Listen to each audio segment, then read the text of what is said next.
Good morning, students. Today is Thursday, and today's subject for us is science. Okay, so we already discussed about plant product as food, and now our next topic is animal product as food. Okay, so you know about that. This is very general things that what are the main foods which we can get from the animals. Like first is milk, and you know about the milking animals, okay? Cow, buffaloes, goat, and camel. So these are the animals from which we can get milk. Then second one is meat of animals. Okay, many meat animals are generally used by people in the food. So these are also in the form of food like goat, chicken, and fish. Then eggs. So many poultry birds or poultry farming are there. Many farmhouse are there in which the poultry animals are rearing. And in this poultry birds like hen, duck, and turkey. Next food is our marine food, prawn, shrimps, and crabs. So these are the main things, main animals product through which we can get food. Okay. And now the one more term or new term for you, that is pisciculture. Okay, what is this pisciculture? Piscis is a word generated from means from other name for fishes. Okay, so rearing and management. Okay, rearing means their productions. Okay, and how can their reproductions and can be done, and management, it means how can we manage at our large or small scale, or maybe the aquatic, artificial at nature, or natural form. How can we management or rearing of fish on large scale is called pisciculture. Now even it means food obtained from insects. Okay, so many insects are generally in the form of food. Okay, or many insects products. Okay, which are we can be used for food. So honeybee you already known about that, and used as a medicines and antiseptics. Okay, this is the very good and better medicinal value having, and medicines and antiseptic form. Apiculture. Okay, apis means bees. Okay, apis indica like a species are there, and apiculture means rearing of honeybees at a large scale. How can we it means rearing means their reproductions or productions on a large scale, then it is known as apiculture. Now what are the main food habits of animals? What are the main food habits of animals? Like producers and consumers. Two new terms are here, producers and consumers. Okay, producer means those are making the productions. Okay, or they are the most of the source for the productions of food. So you know about that plants can synthesize their own food in the form of photosynthesis. Photosynthesis is a process by which plants can prepare their own food, and this plants can be a producer for everyone. Okay, for everyone, because all are directly or indirectly depend on plants for food. So first of all, green plants prepare their own food with the help of air, water, chlorophyll. Okay, you know about that. Air they can get from atmosphere, water from roots, chlorophyll they are having in their leaves. Okay, and sunlight also from the sun. So they are known as a producer. So green plant prepare their own food with the help of photosynthesis process. That's why they are known as producer. It means they are the primary producer. It means they are the main things or main organisms which can prepare their own food, and for own food, and for also they are making the food for others. Now second term is for us, that is consumers. Okay, so animal depends on plants for their food.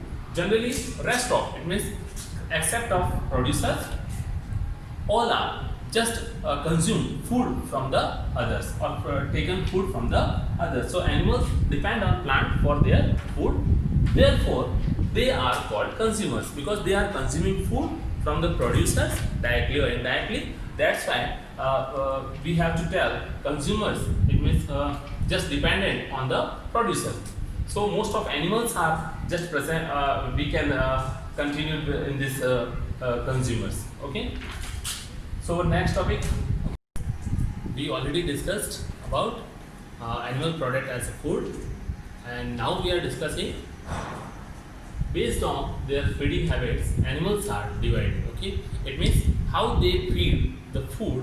So on the basis we have to describe or dissociate or the divided or animals in the three groups. Okay, so first is our herbivorous, second is our carnivorous, and third is our omnivorous. Okay, first is herbivorous, second is carnivorous, and third is omnivorous. Okay, so first herbs means like vegetarian. Okay, herbs means like vegetarian. So those are the plant eating animals. It means the animals, they can take plant in the form of food. Animals, they can take plant in the form of food. They are known as a herbivorous. Like example, buffaloes, cow, goat, deer, and horse. You know about that. They all are grass eating animals. All are grass eating animals. So these animals generally feed on the grass or only depend on the plant only. Their teeth nature also are just different for each and every animals, because their feeding habits are different. So vegetarian and non-vegetarian, it means herbivorous and carnivorous having their food habits are different. That's why their teeth structures and the types of teeth found in their mouth or buccal cavity, which is also different. So next is herbivores having a teeth like sharp cutting teeth. They are having a sharp cutting teeth in the front. It means front they are having sharp cutting teeth, and flat grinding. Grinding is means to grind, to make a grind a teeth at a back. Okay, so they are having a front in a cutting teeth. So okay, to bite it, to cut, and in the front and at the back. It's a flat grinding to grind cellulose, because generally in the herbivorous plant they are having a cellulose which is not easy to digest. So too much time they are just decomposing or degrading or digesting. Okay, digestion is going on continuously in intestine. Okay, so cellulose is not easy to digest. That's why they are you know about that some ruminants animals also they are having. Okay, and B1 carnivorous, the animals who eat the flesh of other animals. Flesh means meat. Okay, flesh means meat. So you know about that herb any plant. Okay, and carni means meat. So boar means two eater. So those are meat eaters, and the animals who eat the flesh of other animals are called carnivorous. It means those are animals which only their food habits only just related to flesh is known as carnivorous, like lion, tiger, wolf, snake, and vulture. So these are the animals just their feed or their nourishments or development of their body only due to the meat. It means their daily routine food is only meat. They are not taking the help of herbivorous. It means they are not taking the food in the form of plant. Okay, and they are just depend on the herbivorous also. They are depend on the herbivorous, because you know about that generally lion, tiger, wolf, snake are just eating only goat, cow, deer, also buffalo also they can eat. Okay, and their teeth shape is sharp canines for tearing. It means for tearing they are having a sharp canines, and flesh. Okay, for flesh, tearing flesh. It means to tear the flesh or meat, they are having a sharp canine teeth. Sharp pointed beaks. They are also having sometimes vulture like eagle, vulture are also having a sharp pointed beaks also. So some or many birds which are just depend for food on the this flesh. Okay, they are having a pointed beak also. They are having a sharp edges also, and omnivorous. Okay, omni means all, and vor means eater. It means those animals which eat all. It means they can eat vegetarian or they can eat also non-vegetarian. It means they are just depend for food on plant as well as animals. They are just depend on food for plant as well as animals also. So the animals which eat both plants and animals are called omnivorous. It means they are just eating in both, like it means they can eat plant and they can eat animal also. So that's why they are known as omnivorous animals. Example: cockroach, human being, crow, bear, dog, etc. They are having a 4 type of teeth because they are different type of animals having a different type of teeth structures. So they are having a 4 type of teeth. That is, first is incisors. Okay, they are having a incisors. They are having to cut food, to cut the food. Second one, they are having a premolars. Third one, they are having a molars to grind food. This is used for to grind food. And fourth one is canines. What is canine? So this is to tear food. This is to tear food. So these 4 type of teeth are generally found in omnivorous animals, and human beings also omnivorous. We are just included in omnivorous because in human beings generally they can feed on plant products or maybe plants, okay, and as well as animals product like fish, meat, and chicken, etc. Okay. Now one more term you are listening, you can listen here. Okay, that is scavengers. That is scavengers. Some carnivorous and omnivorous mainly consumes decaying bodies of animals and how to keep the environment clean. Okay, some scavengers, it means they are just depend on dead and decaying matter. Dead and decaying matter, like some carnivorous and omnivorous. You know about that, which is what are the examples of carnivorous and omnivorous? Okay, mainly consumes, it means they are consuming in the form of food decaying bodies. Decaying bodies means already dead bodies are just in environment are freely open areas they are having. So bodies of animals and how to clean the environment clean, because the whole smell is just coming out from the dead and decaying matters. So they are just taking in the form that dead organic matter, they are just taking in the form of food, and they just keep the environment clean. They just keep the environment clean. Examples: look, crow, jackal, vulture. These are the examples. It means these are the animals. Generally, only their food habits or food only the dead and decaying matter. Maybe the plants or animals if are dead, so they are just taking in the form of food and make the environment clean. After that, foul smell will also not come from that places. So they are also called sweepers of environment. They are also called sweepers. Sweepers means those are making those are making the road cleaning. Okay, so they are or maybe using the sweep for to cleaning the floor. Okay, so sweepers of environment. They are known as sweepers of environment because they are cleaning the environment. Now the decomposers.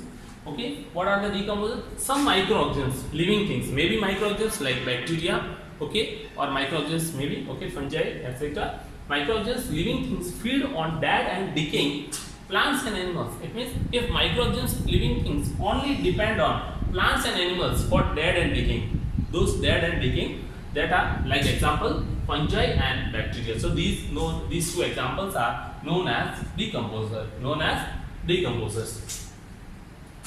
Okay, so what are the main difference here in scavengers and decomposers? In scavengers, mostly carnivorous and omnivorous will come. In scavengers, mostly carnivorous and omnivorous will come, but in decomposer, mostly bacteria and fungi. Fungi means fungus. Okay, that will come, and we are included in that.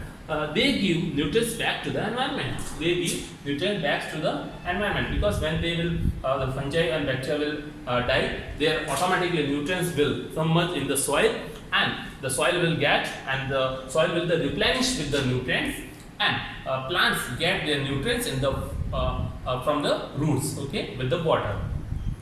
Now the parasites. It means parasites generally like female mosquitoes.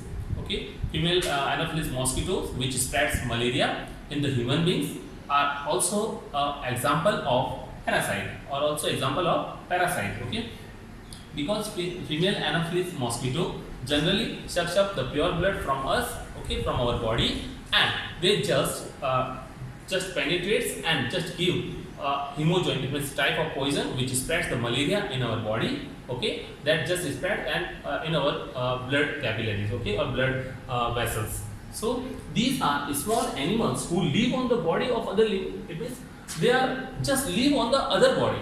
They are just live on the other body, means host. Okay, so on the other body, and animals and plants and obtain their food in this other living animals and plants. It means they can live in plants, even animal also. It means they can maybe live within a plant or on the plant, or maybe within the animals or on the animals, for permanent or for temporary. Okay, obtain their food, and they are just taking from the food from particular plant and animals, like tapeworm, like a, this is the worm, okay, which is live in our stomach. Okay, you know about that. Albendazole tablets are generally given if any bacteria or any worms, like if in the child or students, children having worms in their stomach. So to kill them, we are generally using, or in many schools, a program can be running for to giving the albendazole tablets. So this also can be used to eradicate these diseases. Now, so tapeworm is a type of worm which live in our stomach and suck blood from our body. They are just suck, it means just take blood from our body. Okay, I hope you understood this thing. Okay, question answer we already done. Okay, and once again I will send in your WhatsApp group. Okay, thank you. So it's, our first chapter is over.